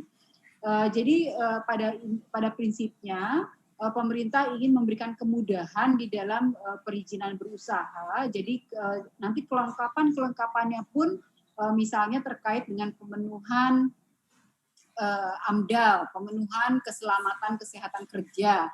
Nah itu tidak lagi dimintakan di depan, tapi itu nanti akan diberlakukannya pada saat pelaksanaan pekerjaan dan dimuat di dalam kontrak. Jadi pemenuhan hal yang sifatnya pengaturan di dalam pelaksanaan itu kita pindahkan ke pengaturan ke dalam pelaksanaan, tidak di dalam perizinan berusaha. Jadi seperti itu Pak John, Bapak. Ini ada dari Bambang Sugiantoko nih. Banyak masyarakat jasa konstruksi selalu menanyakan bagaimana peran pemerintah atau peran di Omnibus Law ini mengenai pengusaha kecil dan menengah. Ini 85% daripada pengusaha kita adalah kecil dan menengah. Bagaimana hal yang pasti? Ya, nanti Pak John ini saya kira pengaturan-pengaturan terkait dengan segmentasi pasar, dengan KSO ini juga diatur di dalam turunan dari UUCK, yaitu dalam RPP mengenai Cipta Kerja sektor jasa konstruksi. Ini juga kita jelaskan di situ. Secara detail mungkin saya belum bisa sampaikan ya Pak, karena masih dalam bentuk RPP gitu ya, masih dalam bentuk rancangan. Tetapi pengaturan-pengaturan ke arah sini sudah kita pikirkan Pak John. Jadi bagaimana keberpihakan pemerintah terhadap badan usaha kualifikasi menengah dan kecil. Dan saya kira nanti dari dalam pelaksanaannya ini juga mengenai kebijakan-kebijakan terkait dengan pemaketan. Ini tentunya ini harus sudah memperhitungkan bagaimana memberikan porsi yang seimbang kepada seluruh kualifikasi badan usaha jasa konstruksi. Prolognya pasca dikeluarkan. Mungkin ke depan ini kan sudah sedang proses pengurus LPJK yang baru Bu. Bagaimana sih masyarakat menanyakan nih Pak Rusniati ini menanyakan Mbak Rusniati, apa sih peran LPJK nantinya itu? Ya. Silakan. Jadi ini juga diatur di dalam Undang-Undang Cipta Kerja, ini dipindahkan mengenai kewenangan dari pemerintah, ya termasuk pemerintah pusat, provinsi, dan kota kabupaten, dipindahkan ke dalam Undang-Undang Cipta Kerja, di mana diantaranya ada kewenangan pemerintah pusat yang melibatkan masyarakat jasa konstruksi melalui lembaga. Di sini dijelaskan bahwa LPJK tidak lagi memiliki kewenangan di dalam menerbitkan sertifikasi. Jadi LPJK memiliki kewenangan di dalam memberikan akreditasi terhadap asosiasi badan usaha, asosiasi profesi, dan asosiasi rantai pasok. Sehingga nanti kewenangan untuk menerbitkan sertifikasi ini akan digeserkan kepada masyarakat jasa konstruksi. Jadi ini saya kira tata kelolanya sangat berubah sekali ya Pak John ya. Jadi yang dulu sertifikat ini diterbitkan oleh OPJK, ke depan ini akan murni dilaksanakan oleh LSP dan LSPU bentukan dari asosiasi yang telah terakreditasi. Ini sangat berbeda sekali. Oke, terima kasih Ibu Dewi. Saya ke Ibu Eni. Bu Eni, pertanyaan general dulu Bu Eni. Dari jawaban dari Pak Haryanto dengan Ibu Dewi tadi, Ibu semakin optimis apa semakin ragu ini? Silakan Bu. Dasar-dasar Ibu apa ini? Ya, jadi ini bukan persoalan optimis ataupun ragu Pak John. Jadi kita kan harus melihat realita. Persoalan di lapangan, di realitas ini apa, dan apa yang ditawarkan dari solusinya. Jadi itu yang coba nanti kita pertemukan gitu. Jadi artinya persoalan-persoalan, terutama kalau untuk jasa konstruksi saya pikir tidak ada persoalan yang complicated. Ya, tidak sekompleks misalnya di industri-industri manufaktur gitu. Jadi kan yang diperlukan itu sebenarnya adanya kejelasan standar baku, sistem dan prosedurnya. Jadi kalau prosedurnya itu sudah baku dan transparan, itu akan ada fairness. Karena kan ini kaitannya terbesar. Jadi saya pernah melakukan survei di mana komponen terbesar misalnya untuk pengembang membangun satu perumahan gitu kan. Nah, dan di antaranya memang kita cukup kaget juga ternyata biaya yang terkait dengan yang berkaitan dengan birokrasi, termasuk perizinan dan sebagainya itu cukup besar dibandingkan sektor-sektor yang lain memang. Nah, ini yang menurut saya memang yang harus nanti terjawab gitu kan, terjawab di dalam Undang-Undang Omnibus Law ini. Makanya salah satu saya tadi mensitir bahwa ketika ada banyak kepala daerah yang membuat terobosan untuk membuat transparan dan akuntabel kebijakannya, itu akan menutup celah permainan. Karena sebenarnya yang bermain ini kan oknum, bukan berdasarkan regulasi formal. Regulasi formalnya sebenarnya tidak terlalu bermasalah yang menimbulkan keruwetan, menimbulkan tumpang tindih dari perizinan yang berbelit-belit dan sebagainya. Kalau memang benar-benar sesuai dengan aturan yang ada gitu kan. Tapi karena tidak transparan, orang mau ngurus izin ini sebenarnya langkah-langkahnya seperti apa? Saya akan mulai jawab misalnya dari pertanyaan yang di chat, ada Bu Ecin Ibu atau Bapak ya, yang Bu Ecin Quraisin ini, undang-undang masih bisa direvisi misalnya. Ini ya sebenarnya nggak bisa, yang undang-undang itu di dalam kalimat undang-undang itu saja harus menggunakan yang namanya legal drafting, di mana ada sisipan kata dapat dan tidak aja, itu berubahnya total sekali. Misalnya dapat distandarisasi atau tidak ada kata dapat, itu berbeda sekali implikasinya. Jadi apalagi poin-poinnya direvisi gitu kan. Jadi ini tidak memungkinkan sebenarnya dalam konstitusi yang benar, penyusunan konstitusi yang benar, kecuali kalau kita tidak ingin membuat konstitusi yang benar. Nah, Pak Fuksin juga tadi pertanyaannya adalah mengenai ICOR tadi saya setuju, pungli dan mahal, sehingga mahal. Nah, ketika ada tadi, sekali lagi, kalau ada standar yang baku, prosedurnya baku dan transparan, semuanya cashless dan bisa dengan aturan-aturan yang baku dan jelas, mestinya pungli ini bisa dihindari, minimal diminimalisir. Nah, jadi artinya yang dibutuhkan itu sebenarnya di level eksekusinya. Jadi bukan regulasi, bukan di ansih regulasi gitu. Bahwa regulasi bermasalah iya, tapi itu bukan satu-satunya persoalan yang sebenarnya mendesak untuk diselesaikan. Nah, juga tadi Pak Wahyudi ya, PP ini memang undang-undang ini nggak mungkin langsung implementatif, Pak. Namanya undang-undang itu aturan normatif gitu. Jadi aturannya nanti operasionalnya tentu menunggu aturan turunannya. Dan itu ada puluhan dari amanat yang tertera di dalam eksplisit diamanatkan dari undang-undang ini. Jadi nggak bisa langsung begitu undang-undang ini disahkan langsung ada penyederhanaan dan sebagainya, karena harus menunggu bagaimana juknis aturan turunannya. Nah, Pak Ahmad Budi Agung ini IMB menurut saya betul Pak, saya mengalami sendiri. Jadi IMB untuk misalnya mestinya ya, apa sih esensi dari IMB gitu kan. Nah, sehingga untuk kegiatan-kegiatan yang nggak perlu dan tidak punya dampak lingkungan, misalnya AMDA dan sosial menimbulkan kegaduhan dan sebagainya, mestinya ngapain sih harus ada IMB? Saya setuju itu gitu kan.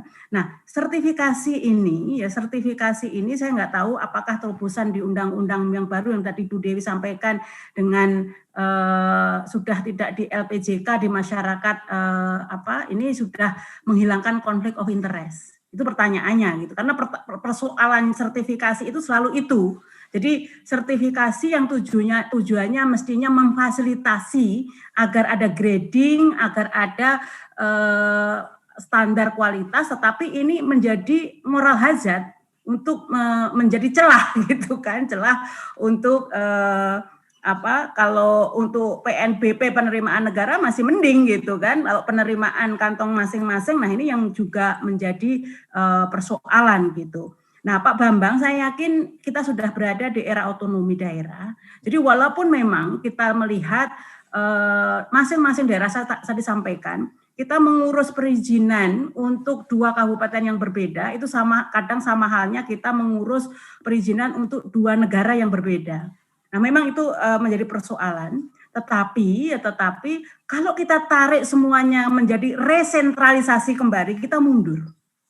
Karena itu juga bukan titik persoalannya bukan di desentralisasinya.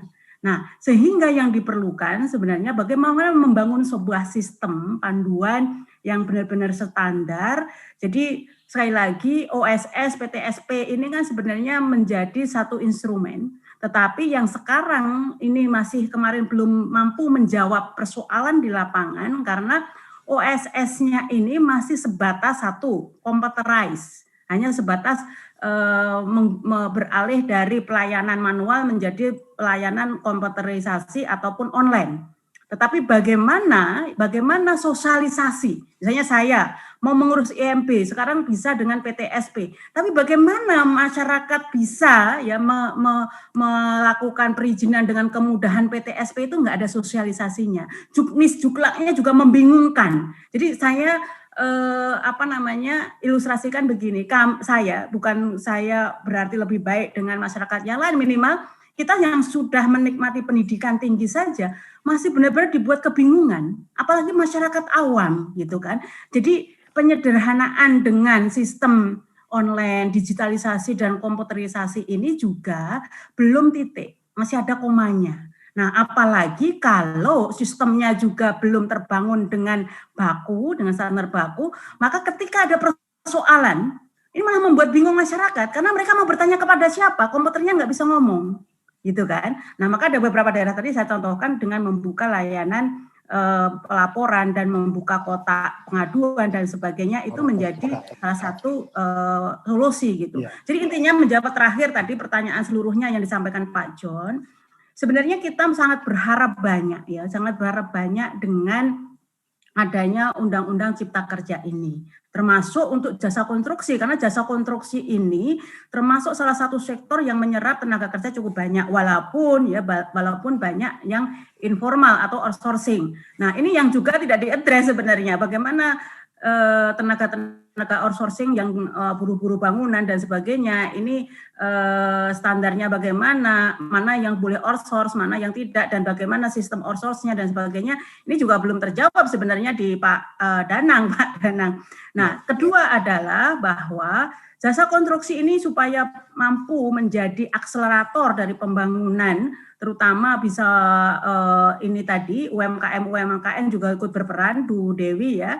Jadi bagaimana misalnya ada satu standar semacam pembagian lapak gitu. Dan terakhir ini kita lihat dan banyak dikeluhkan oleh pengusaha ketika terjadi akselerasi pembangunan infrastruktur, ini justru semuanya atas nama sinergi BUMN, semuanya hampir mostly dikerjakan oleh BUMN. Dan syukur kalau itu efisien gitu kan. Jadi kalau sinerginya ini semuanya dikerjakan oleh anak-anak perusahaan, yang ada bukan persaingan, gitu kan? Nah, sehingga ini justru bahwa infrastruktur ini kita harapkan menciptakan efisiensi, menciptakan daya saing, ini justru yang terjadi kontradiktif. Gitu. Dan bahkan kita membangun infrastruktur yang sedemikian rupa, tapi penyerapan tenaga kerja di sektor konstruksi malah menurun. Jadi kalau tadi Bu Dewi menyampaikan ada 140-an triliun gitu kan. Nah, kalau ini sebagian di-share untuk UMKM, jasa-jasa konstruksi UMKM, ini multiplier efeknya untuk memacu daya beli masyarakat itu langsung Bu Dewi, langsung cepat gitu kan, daripada dikerjakan yang selama ini. Nah, itu perlu tadi bagaimana standarisasinya itu tidak hanya ke jasa konsultannya, tetapi standarisasi proyek-proyek pemerintah ini proses lelangnya seperti apa yang transparan dan akuntabel. Kira-kira begitu Pak John. Oke, terima kasih banyak Ibu. Satu lagi Bu mengenai perizinan. Tadi ini ada yang tanya ya, mengenai apakah tenaga kerja dan sebagainya. Kemudian satu lagi yang paling penting, apakah BUMN tetap sebagai lokomotif? Karena tadi kan Bu Dewi katakan ini perlu jumping. Apakah BUMN menjadi lokomotif? Sebenarnya di undang-undang kita ya di pasal 33 itu jelas kok. Di mana proporsi BUMN itu mestinya fokus saja ke yang strategis gitu kan, benar-benar strategis menguasai hajat hidup orang banyak. Nah, sementara sektor-sektor komersial itu jauh akan lebih efisien kalau memang dipertandingkan, dikompetisikan mana yang memang benar-benar mempunyai tingkat efisiensi yang tinggi. Jadi lokomotif itu sebenarnya agent of development itu yang tidak menarik. Yang tidak menarik itulah yang ditugaskan kepada BUMN gitu. Tapi pelaku-pelaku jasa konstruksi yang sudah katakanlah persaingannya relatif fairly, sudah relatif sehat, itu kalau dikompetisikan itu akan mencapai justru tingkat efisiensi yang mempunyai kontribusi besar terhadap daya saing ekonomi kita. Oke, terima kasih Bu Eni. Ini pertanyaannya 68 tidak mungkin dijawab semuanya. Tapi terima kasih para peserta webinar ini, ada 516 peserta sampai saat ini masih semangat terus. Kita minta closing statement, tadi kita udah diskusi panjang lebar. Saya harapkan closing statement ini membuat kita semangat bahwa Omnibus Law ini betul-betul membuat sesuatu yang mudah, membuat sesuatu jumping kata Bu Dewi. Kemudian Bu Eni, ini eksekusi loh, jangan hanya aturan, tetapi eksekusinya benar. Tadi ada pertanyaan, apakah ada pidananya? Saya lihat di Omnibus Law ada. Cukup jelas bagaimana yang melanggar, dendanya cukup jelas, pidananya cukup jelas, sehingga ini mungkin sudah terjawab. Silakan dari Pak Danang Haryanto. Silakan Pak. Closing statement dari Pak. Terima kasih Pak John. Sebagai closing statement bahwa dengan dikeluarkannya atau disahkannya Undang-Undang 11 2020 khususnya tentang penggunaan tenaga kerja asing, bahwa intinya dengan berharapnya investasi masuk, tetap kita pada intinya adalah memperluas kesempatan kerja bagi tenaga kerja Indonesia. Oleh karena itu unsur pengendalian terhadap penggunaan tenaga kerja asing tetap menjadi acuan di dalam Undang-Undang 11 2020. Nah, terkait dengan perubahan Undang-Undang 2 tahun 2017 tentang jasa konstruksi dan Undang-Undang 13 2003 tentang ketenagakerjaan yang menjadi atau dimuat sekarang dalam Undang-Undang Cipta Kerja, Kementerian Ketenagakerjaan akan berperan dalam mendukung kewenangan pemerintah pusat yang terkait dengan pertama, pengembangan standar kompetensi kerja dan pelatihan jasa konstruksi. Kedua, pemberdayaan lembaga pendidikan dan pelatihan kerja konstruksi nasional. Yang ketiga, penyelenggaraan pelatihan tenaga kerja konstruksi strategis dan percontohannya. Yang keempat, pengembangan sistem sertifikasi kompetensi tenaga kerja konstruksi. Yang kelima, penyelenggaraan pengawasan sistem sertifikasi, pelatihan, dan standar remunerasi minimal bagi tenaga kerja konstruksi. Itu Pak, artinya Kementerian Ketenagakerjaan berkomitmen tetap melakukan koordinasi yang ketat dengan Kementerian PUPR dalam rangka mengawal Undang-Undang 2017 dan Undang-Undang 13 yang masuk sekarang dalam Undang-Undang Cipta Kerja. Demikian sebagai closing statement kami. Terima kasih. Assalamualaikum warahmatullahi wabarakatuh. Salam. Ibu Dewi, silakan closing statement-nya supaya semangat Bu ini yang terutama kecil menengah ini. Silakan Ibu Dewi. Terima kasih Pak John. Jadi sejalan dengan apa yang disampaikan oleh Pak Haryanto sebelumnya, bahwa kami di Kementerian PUPR saat ini sedang menyusun berbagai produk pengaturan sebagai turunan dari Undang-Undang Cipta Kerja, yang saya kira Undang-Undang Cipta Kerja ini banyak hal positif yang saya kira ini dalam tidak lain tujuannya adalah untuk memberikan kemudahan perizinan berusaha dan juga memberikan kemudahan atau memberikan pengaturan yang lebih baik di dalam hal penyelenggaraan jasa konstruksi. Ini sudah kita upayakan untuk kita muat di dalam Undang-Undang Cipta Kerja dan tentunya akan kita perkuat lagi di dalam peraturan pemerintah sebagai turunannya. Dan yang ingin saya garis bawahi di sini tentunya Undang-Undang Cipta Kerja dan peraturan turunannya ini yang tadi saya sampaikan, tentunya ini diupayakan untuk bisa kita bersama-sama membuat satu lompatan besar untuk kemajuan yang signifikan di dalam penyelenggaraan pembangunan infrastruktur. Tapi sekali lagi bahwa untuk mencapai itu kita tidak bisa, pemerintah tidak bisa bekerja sendirian, tapi tentunya kolaborasi bersama antara pemerintah dan masyarakat, khususnya masyarakat jasa konstruksi, ini menjadi kunci utama kita untuk bisa menentukan keberhasilan dari penyelenggaraan pembangunan infrastruktur. Demikian Pak John, terima kasih. Terima kasih Ibu Dewi. Ibu Eni, silakan Bu Eni. Harus eksekusinya berhasil.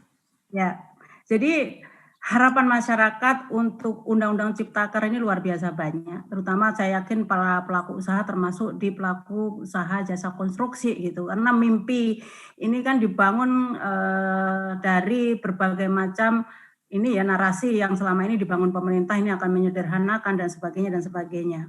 Nah, ini yang harus benar-benar terimplementasi nanti di aturan-aturan operasionalnya, bahwa standarisasi itu memang difungsikan untuk fasilitasi. Jadi standarisasi itu bukan menjadi kewajiban.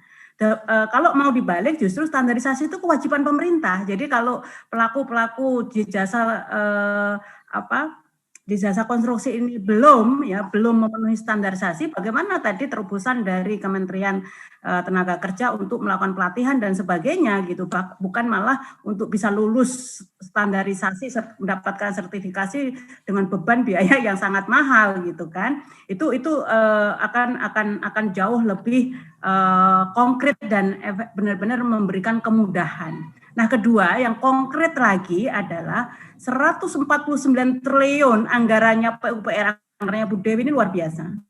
Bagaimana ini benar-benar dieksekusi dengan setransparan mungkin, ada fairness di antara para pelaku usaha. Jadi kalau proyek-proyek yang itu mampu diakses oleh UMKM, mestinya adalah jatah atau porsi untuk UMKM, tapi tentu dengan kompetisi yang fair, kompetisi yang sehat dengan aturan-aturan yang benar-benar transparan gitu, sehingga stigma gitu kan, stigma yang selama ini yang bisa mengakses proyek-proyek besar gitu kan di lahan-lahan basah PUPR itu ya lo lagi, jangan gitu lagi gitu. Jadi ini suatu momentum, satu perubahan menurut saya yang sangat kita harapkan melalui Undang-Undang Cipta Kerja ini benar-benar, karena ini sudah diundangkan, maka selanjutnya ya masyarakat, civil society termasuk akademisi, kami semua ini akan terus mengawal aturan-aturan turunannya Pak John, dan kita semua tentu. Terima kasih.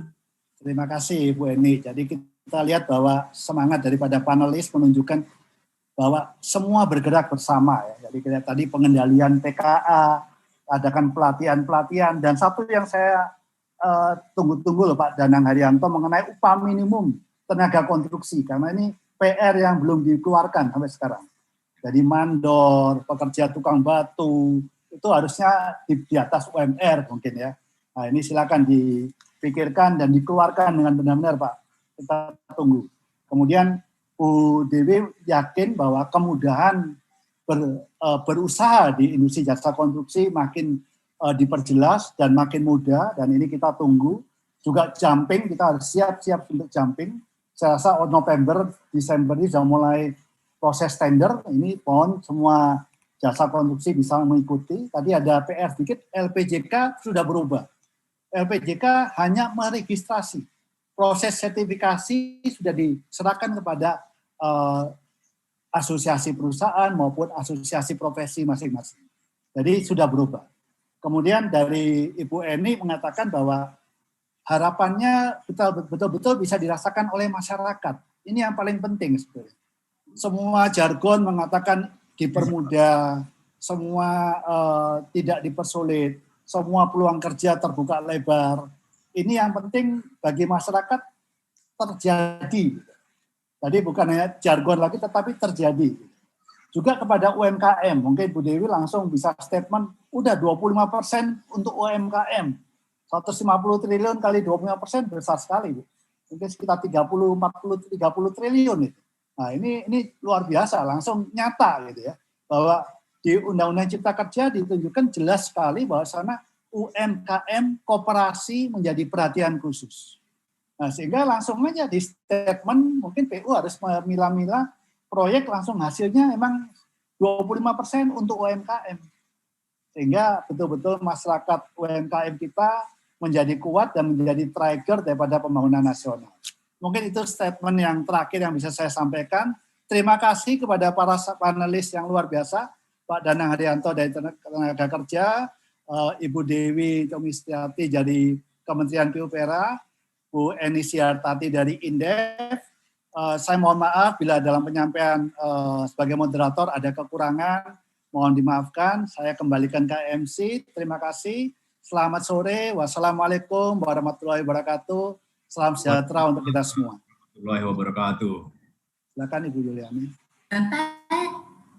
Bapak dan Ibu sekalian, demikian diskusi yang sangat menarik tentang prospek investasi dan pelaksanaan jasa konstruksi pasca pengesahan UU Cipta Kerja. Sebelum kita mengakhiri acara webinar ini, kami mohon kesediaan dari Bapak dan Ibu narasumber juga moderator untuk berkenan melakukan sesi virtual foto yang akan diabadikan oleh panitia. Hitungan mundur dari saya, mohon untuk dinyalakan kameranya. Hitungan mundur dari saya di 3, 2, 1. Bapak dan Ibu sekalian, akhirnya sampai juga kita di penghujung acara. Sekali lagi kami ucapkan terima kasih sebesar-besarnya kepada Bapak, Ibu narasumber. Terima kasih banyak Bapak Danang Haryanto, Ibu Dewi, dan juga Ibu Eni. Terima kasih juga kepada Bapak John selaku moderator yang telah bersedia meluangkan waktunya untuk hadir pada acara webinar hari ini. Tak lupa kami ucapkan juga terima kasih kepada para peserta yang telah berpartisipasi dalam acara webinar hari ini. Bagi para peserta yang ingin mendapatkan e-sertifikat maupun materi presentasi, berikut ini adalah tata cara yang dapat Anda lakukan. Yang pertama, scan barcode yang terdapat pada layar Anda. Lalu, isi formulir yang tersedia dengan data diri Anda secara lengkap. Penulisan nama pada e-sertifikat akan berdasarkan pada data yang telah Anda submit. E-sertifikat dan materi presentasi akan kami kirimkan melalui email paling lambat 10 hari kerja. Terakhir, tak lupa kami informasikan untuk bergabung dalam pameran dan konferensi digital Indonesia Infrastructure Week, Konstruksi Indonesia dan Beton Indonesia 2020. Pameran digital ini dapat diakses melalui platform digital Infrastructure Connect baik melalui website maupun mobile apps kami. Daftarkan diri Anda di infrastructureconnect.id untuk mendapatkan aksesnya dan juga berkesempatan untuk memenangkan door prize menarik. Saya ulangi, daftarkan diri Anda di infrastructureconnect.id untuk mendapatkan aksesnya dan juga berkesempatan untuk memenangkan door prize menarik. Untuk mendapatkan informasi lebih lanjut, Anda juga dapat menghubungi kami melalui email di connect@tarsus.co.id. Demikian acara webinar hari ini, sampai jumpa di Infrastructure Connect Digital Series selanjutnya. Stay tuned and don't miss it.